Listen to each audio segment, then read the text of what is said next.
speaking of Trump, so he had a meltdown yesterday at the National Association of Black Journalists convention in Chicago. A complete meltdown.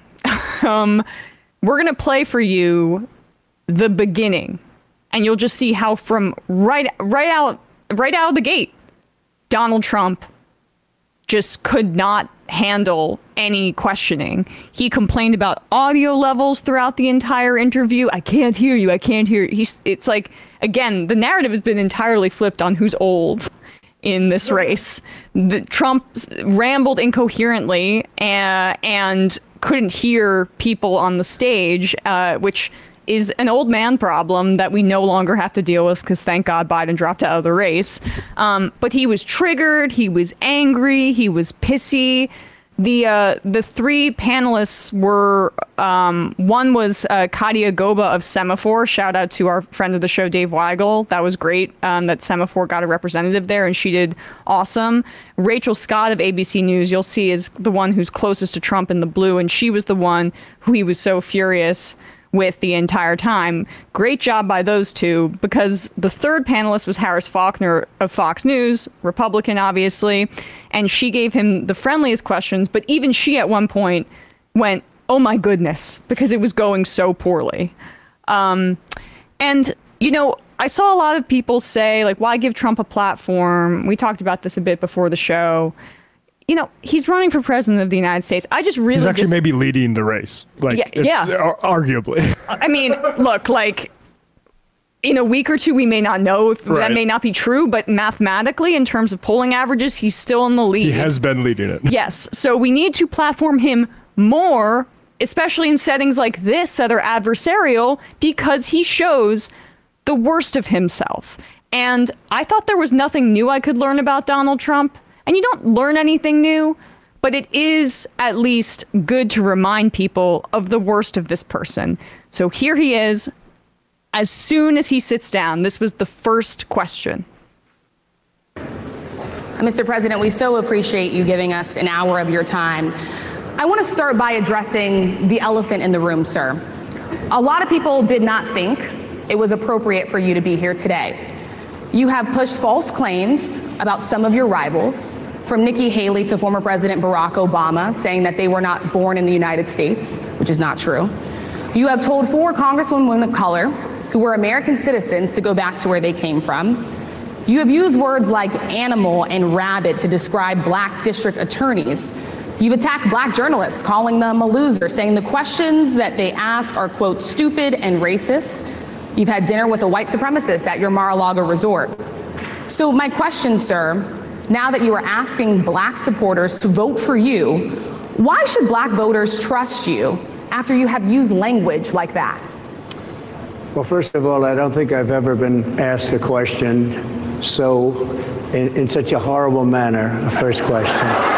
You don't even say, hello, how are you? Are you with ABC? Because I think they're a fake news network, a terrible network.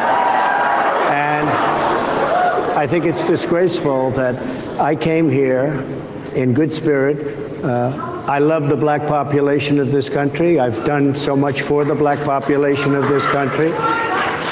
Including employment, including opportunity zones with Senator Tim Scott of South Carolina, which is one of the greatest programs ever for black workers and black entrepreneurs. I've done so much. Capitalism. And, you know, and I say this, historically black colleges and universities were out of money. They were stone cold broke. And I saved them and I gave them long-term financing, and nobody else was doing it. I think it's a very rude introduction. I don't know exactly why you would do something like that. And let me go a step further. I was invited here, and I was told my opponent, whether it was Biden or Kamala, I was told my opponent was going to be here. It turned out my opponent isn't here. You invited me under false pretense. And then you said, you can't do it with Zoom. Well, you know, where's Zoom? She's going to do it with Zoom, and she's not coming. And then you were half an hour late, just so we understand. I have too much respect for you to be late. They couldn't get their equipment working or something was wrong. Mr. President, I would love if you can answer the question on your rhetoric and why you believe that black voters should trust you with another 4 years. I have been the best president for the black population since Abraham Lincoln. That's my answer. Better than President Johnson, who signed the Voting Rights Act? For you to start off a question and answer period, especially when you're 35 minutes late because you couldn't get your equipment to work, in such a hostile manner, I think it's a disgrace. Let me just ask a follow-up, sir, and then we'll move on to other questions here. Some of your own supporters, including Republicans on Capitol Hill, have labeled Vice President Kamala Harris, who is the first black and Asian American woman to serve as vice president and be on a major party ticket, as a DEI hire. Is that acceptable language to you? And will you tell those Republicans and those supporters to stop it? How do you define DEI? Go ahead.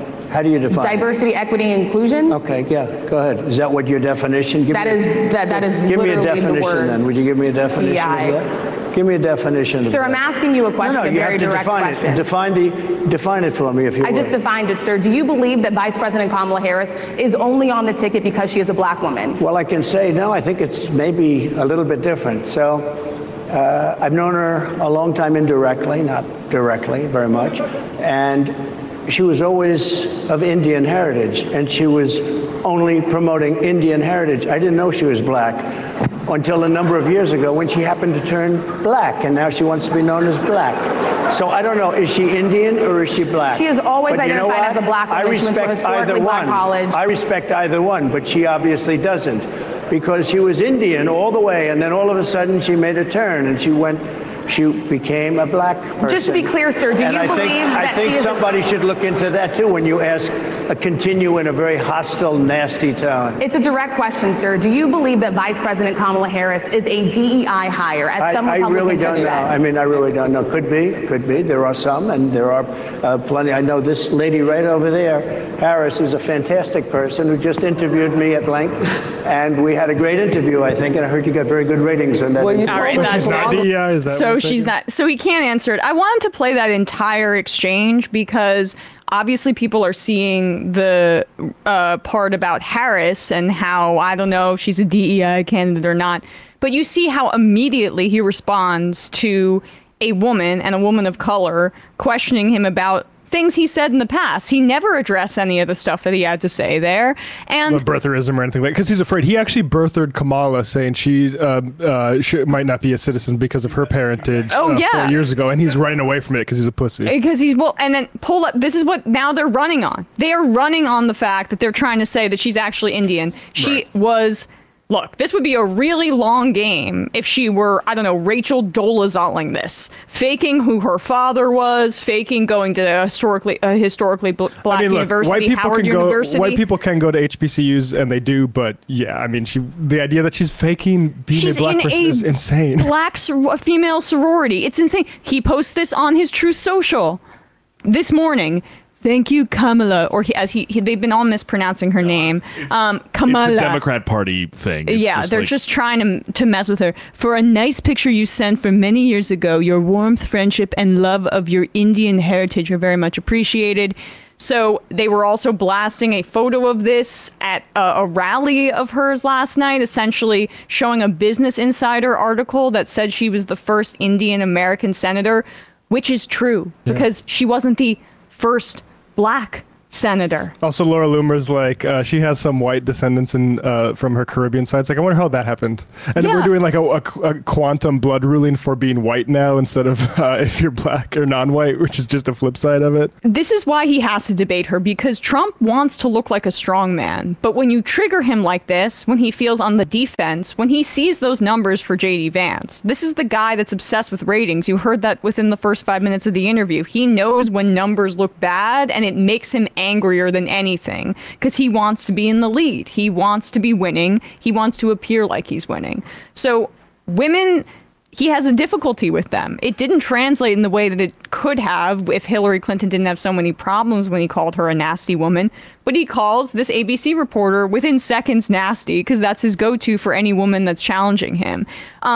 For his supporters, honestly, I think they may look at this interview and not think it's the disaster that we do, because I think his supporters look at this and they go, well, look, see, you tried with them. You showed up with them. There were some people cheering in that room. there were some people cheering in that room. And, you know, like, I think he can say to his supporters, see, I tried to talk to them and look at how they are. This is how they are. They don't accept anybody unless you're a DEI candidate or unless you want people to riot in the streets.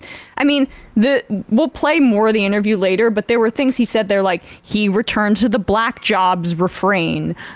He said that the police shooting of Sonia Massey could have been a, quote, innocent mistake. He said he was the best president for black people since Abraham Lincoln. He said that in that clip.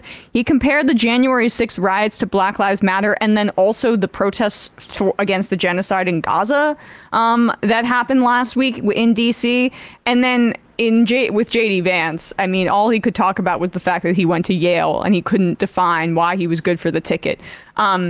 This is why I think Trump needs to be put in more of these situations, because he can't react well when he's on the defense, especially if it's a woman that's questioning him.